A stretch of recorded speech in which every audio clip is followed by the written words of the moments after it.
Cobee Bryant and Mello Dotson are gone. They were studs at Kansas, but I'm going to tell you, despite some of the key losses in the secondary, why this Kansas pass defense is actually going to be better than they were a season ago.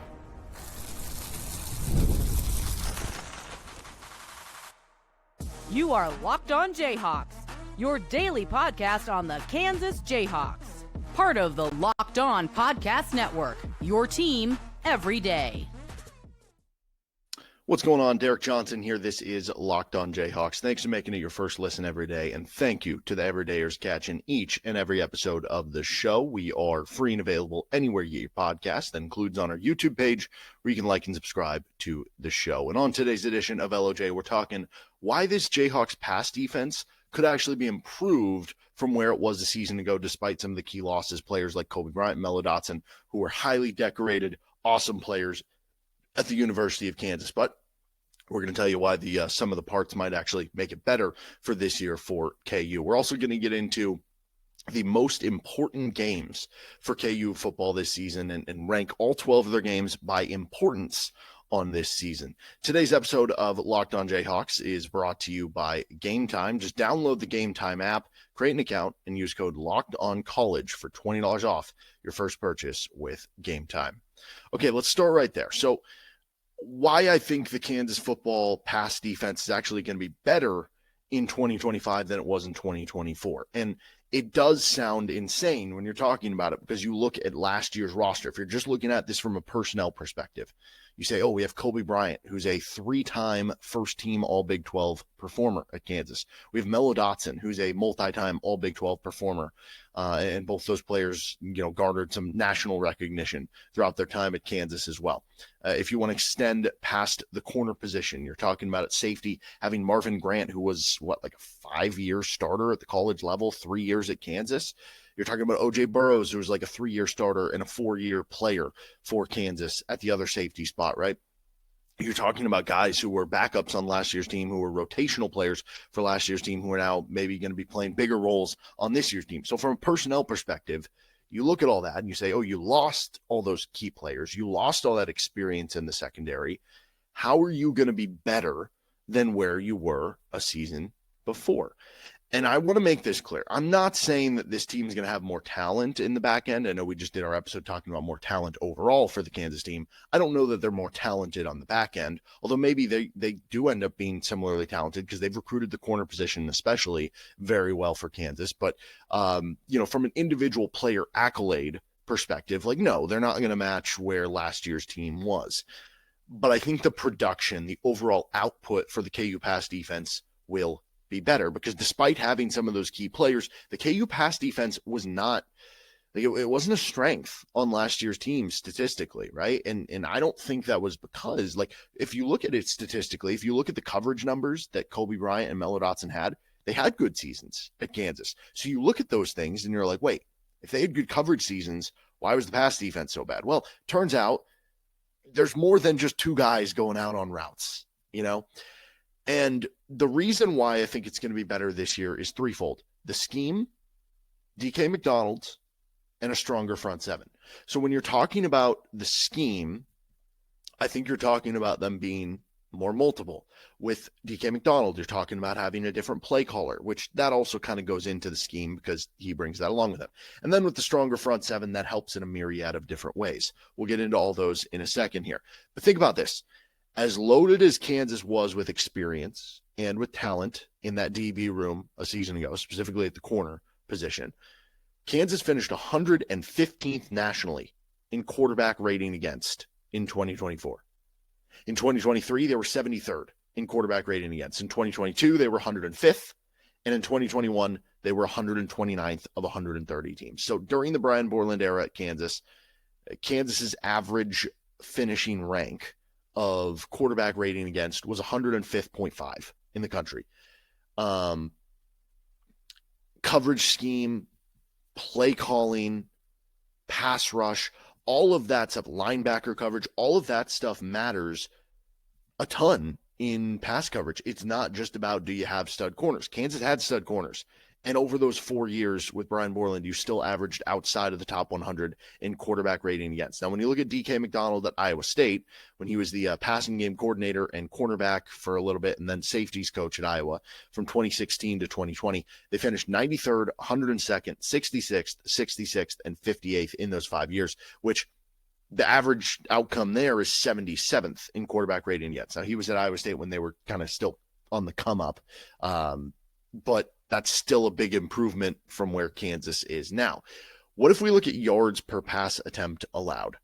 If you look at yards per attempt allowed on the defensive end, Kansas was 110th last season. They were 70th in the country in 2023. They were 113th in the country in 2022, and they were 124th in the country in 2021. That's a 4-year run where Kansas averaged out being 104th in the country in yards per pass allowed.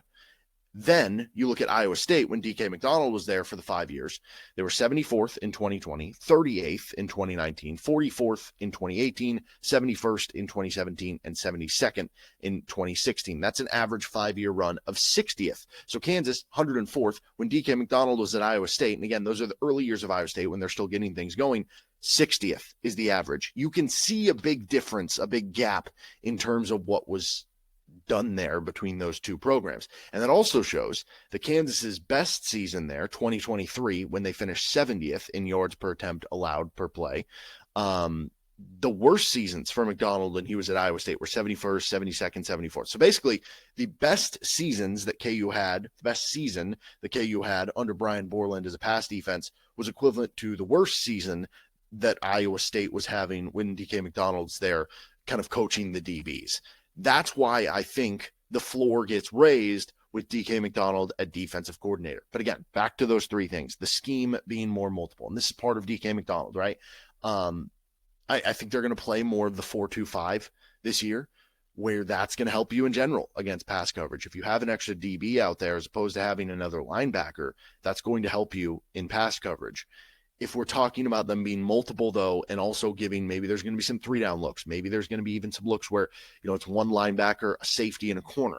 I think DK McDonald's going to get creative with it, and that is going to keep opposing quarterbacks on their toes. It's going to make it tougher to read defenses, and it's just going to make KU more complicated. And I don't know, I think he's talked about wanting to simplify things. I think he probably wants to simplify things maybe from a play perspective. Like maybe they're not going to be running these exotic blitzes of, that we see Steve Spagnuolo run for the Kansas City Chiefs. Like maybe it's not going to be that, but maybe it will be complicated from a formation perspective, and that'll keep teams guessing in kind of a different way. So I think that's going to help, in addition to having maybe the extra DB out there.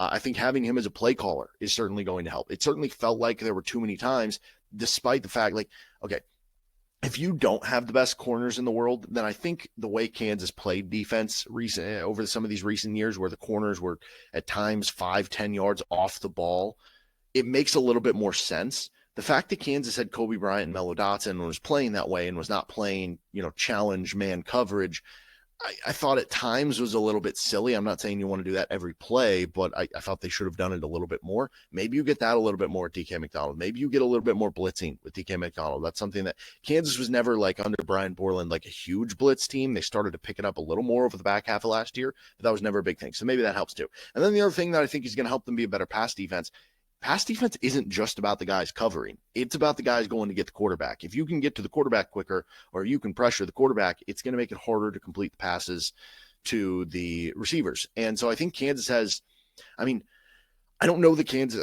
think Kansas is going to have an Austin Booker or a Lonnie Phelps in terms of that just elite pass rusher that KU has on the outside.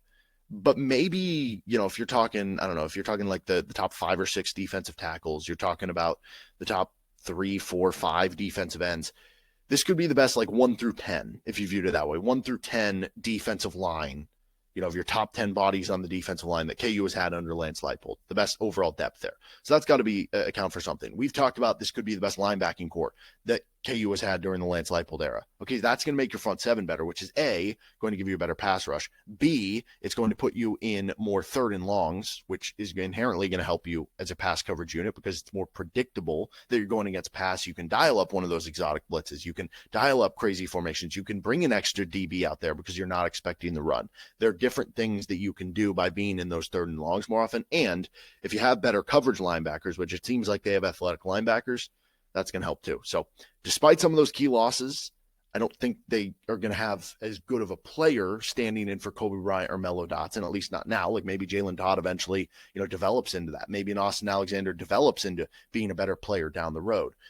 But just from an overall, with everything coming into it, I think Kansas can actually have better pass defense numbers this year than they did a season ago. All right, we're going to rank every game in 2025 by importance. We'll get to that next. This episode of Locked On Jayhawks is brought to you by Game Time. We've all been there, logging on early, waiting forever for tickets to go on sale, and then you lose out to something you've been dying to see. Well, Game Time makes getting tickets faster and easier than ever. Prices actually drop the closer it gets to kickoff, first pitch, showtime, whatever you're going to. You can save up to 60% off with their killer last-minute deals. I'm looking right now. You can go to they've got some Chiefs tickets on there. You can go to the Chiefs preseason game against the Chicago Bears. You can go to Royals games, as that's obviously still going on here. If you're into the college football mix right now, I mean, you can go to the Fresno State Kansas game. I'm looking at tickets available on Game Time, $44. If you want to sit on the new side of the stadium, I'm looking at section 217, where you're going to have a straight view of the big scoreboard for $71. And there's plenty of other deals just like that at Game Time. Take the guesswork out of buying concert, show, and sports tickets with Game Time. Download the Game Time app, create an account, and use code LOCKEDONCollege for $20 off your first purchase. Terms apply. Again, create an account and redeem code LOCKEDONCollege, LOCKEDONCOLLEGE, for $20 off. Download the Game Time app today. Last minute tickets, lowest price guaranteed. Thanks for joining us on Locked On Jayhawks. Don't forget to make Locked On College Football or Locked On College Basketball your second listen every day, and you can catch us here on YouTube or anywhere you get your podcasts. So we're going to rank every game by importance for KU football here from 12 down to number 1. And this is just importance. We're going to start with number 12. That would be the Wagner game. That's the second game for KU. It's technically week 1 of the college football season. And you could argue that, it's funny, you could argue any FCS game should be higher on a list because the loss is almost worth more than the win. But, I don't know if you're approaching this and how important any of the games are. And if you're approaching this from a standpoint of the worst case scenario is you lost to an FCS team. I don't want to approach things from the worst case scenario. That's not a fun way of thinking. And that's, that's like, oh, you're thinking in baseball terms and you're like, well, you need to sacrifice the runner over to left field. And you're like, well, what if he strikes out? Okay, well, then you're just screwed. Like, why are we thinking the worst case scenario? It doesn't matter. Okay, number 11 on the most important. I don't need to really get into why the Wagner one is number 12. Number 11 on the most important is the at Arizona game. So I do think Arizona is going to be a little bit better than they were last season, right? They were 4-8 last season. They lost a lot of games by a lot of points. I think that when you look at Arizona, they should be a little bit better in some areas. You're going on the road. If they are a bowl team, going on the road to a bowl team, that's not an easy game. So this isn't me saying what are the easiest games. It's me saying what are the most important. Here's the deal, though. From a Kansas perspective, now, obviously, it's a different equation if you're talking about can you get to 10-2? Can you win the Big 12? Then every game has maximum importance because your margin of error is so thin that, you can't really say, okay, this game is more important, whatever. But the Arizona game a little bit lower because they are predicted one of the worst teams in the Big 12. It's right before you have a bye week. And it's not like a rival or anything like that. And you're chances are you're going to drop some road games this year. That's just what happens in the Big 12 when these teams are close together and you're playing on the road. So that's number 11. Number 10 on the list is at UCF. I think this one is important knowing that you're at Texas Tech the following game, and Texas Tech could be one of the better teams in the Big 12. Certainly they're one of the most talented, and you want to avoid a losing streak. So winning this game would prevent that from happening. But again, there's no rivalry ties or anything like that. And it's almost more expected if you're to lose on the road than you are at home. And to that perspective, it's okay, the games that are at home become more important because you have to take care of those home games if you want to accomplish what you want to accomplish. Number 9 on the list is versus Cincinnati. So going back to the take care of home field, from you have new teams in the Big 12, UCF and Cincinnati. There's not much rivalry or hate there or anything like that. I don't know. Maybe there's some hate from the Cincinnati side just from Kansas relation to the Kansas City Chiefs. But outside of that, it's okay, well, this is the home one. And I think Cincinnati is going to be a little bit better than UCF. So that's why that one is a little bit higher on the list. Number 8 on the importance list is at Texas Tech. If you're talking about what are the hardest games for KU, at Texas Tech is certainly one of the 5 hardest. Maybe it'd be a little higher than that. I don't know. It'd certainly be one of the 5 hardest. We'll wait and see what the end of the year. But from an importance perspective, if Kansas loses at Lubbock to what ends up being a good team in a place that Kansas has traditionally struggled to play, it's not going to be a huge thing that gets held against them or is going to if you're viewing this from a perspective of can Kansas go over on their win total? Can they win 8 games or can they at least make a bowl game? You never know, right? We look at last year and they went 5-7 and you can point to 5 different games where if this or that happens, they make a bowl game. But realistically, for you to make a bowl game, you shouldn't have to win at Texas Tech, I guess is my point. Hopefully you do. It'd be great if you do. But if you do lose that game, that's going to be one of those where it's a little bit more expected to lose that game. You should still be able to overcome that and make a bowl game. So that's why it's a little further, despite it being one that would certainly be an awesome win for KU. And then number 7 on the list of the most important games for KU is versus Oklahoma State. So this is another one where you got to take care of your home field. It's also a little bit later in the season, in the back half of the season. And I think what specifically makes this one interesting is it's right after the K-State game. Can you follow up the Kansas State game? And that could go either way. Either you're coming off a loss against Kansas State, in which you got to get yourself off the mat and be able to respond from that, or it is coming off a win over Kansas State, ideally, hopefully, right? To where then you have to get off the mat in a different way. You have to get off the hangover mat from that one of you had this awesome win, you haven't beat them in so long. It would be very easy to kind of have a letdown the following game against Oklahoma State. And Oklahoma State's a very interesting team because to me, they're a huge enigma. How good are they going to be? Are they going to be 4-8? Are they going to be 9-3, which we've seen so many years with Mike Gundy, right? Anything is in the world of possibility there. So that one becomes, I think, very interesting too, especially too, if Oklahoma State is really good, then maybe that one raises in terms of the level of importance. All right, let's get to the top half, the top 6 games for the most important games for KU on the schedule. This is Locked on Jayhawks. Continuing on here on Locked on Jayhawks, the most important games for KU football on their 2025 schedule. And again, don't forget, you can check out Locked on College Football or Locked on College Basketball for your second listen every day. Okay, number 6 on the list, I do have the Fresno State game. Now you would think, okay, why is Fresno State, why is that behind some Big 12 games? The conference games are the ones that count if you're talking about Big 12 title. And yes, if you tell me that at the end of the year they're going to be in the Big 12 title race, then yes, I would sink this Fresno State one. As of right now, I'm more so just approaching it from, can you be like an 8-win team around where the over-under is? And from that perspective, you really need to beat Fresno State, right? If we look back to last year, you go 5-7, and like I said, you can point to 5 or 6 different games and say that's the difference why they didn't make a bowl. But certainly the UNLV game, you could just point to that and say, hey, if you would have beat your Mountain West opponent in the non-conference, you would have made a bowl game. Also probably wouldn't have hurt from an early season momentum and confidence of the team perspective if they would have won that game against UNLV.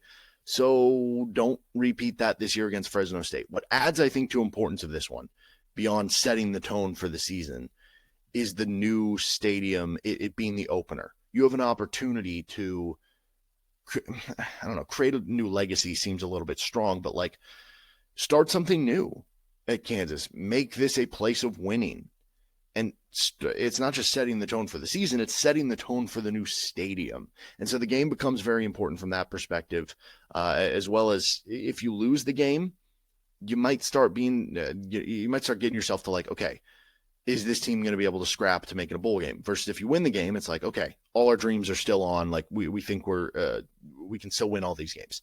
Okay, number 5 on most importance is at Iowa State. Now, again, you could argue this one should be higher. And if you're talking most difficult games for KU, like Texas Tech, this one would be higher in that regard.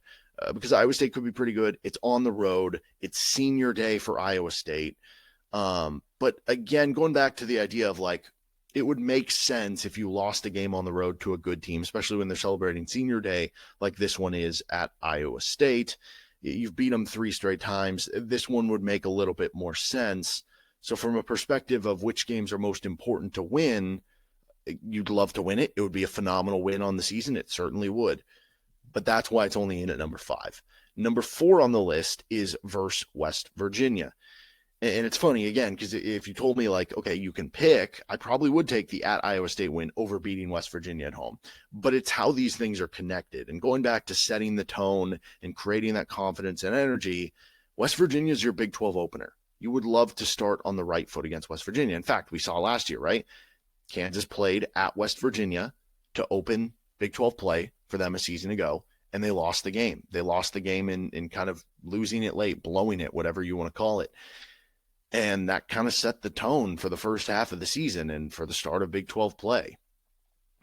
You have an opportunity to kind of reverse that here. It's also important because it comes off a bye.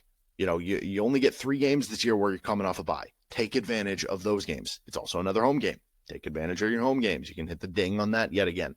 And the game before, again, you have a bye right before West Virginia. The game right before the bye, you're at Missouri, which is going to be a very difficult game for KU to play.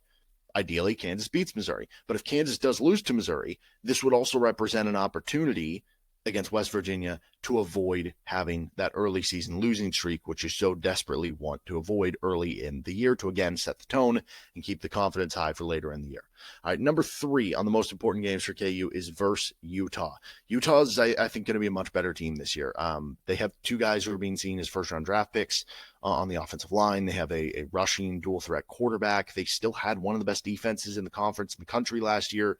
So I think they're going to at least get like an 8-win team this year, if not contend for a Big 12 title. So they could be pretty good, and that'll make it a difficult game for KU. Beyond that, it is senior day for KU. So maybe from that perspective, you would put it higher because you want to send the seniors off right. Guys like Jalen Daniels going off on a final limb. And if you do end up being a Big 12 title contender, maybe you do move this one up.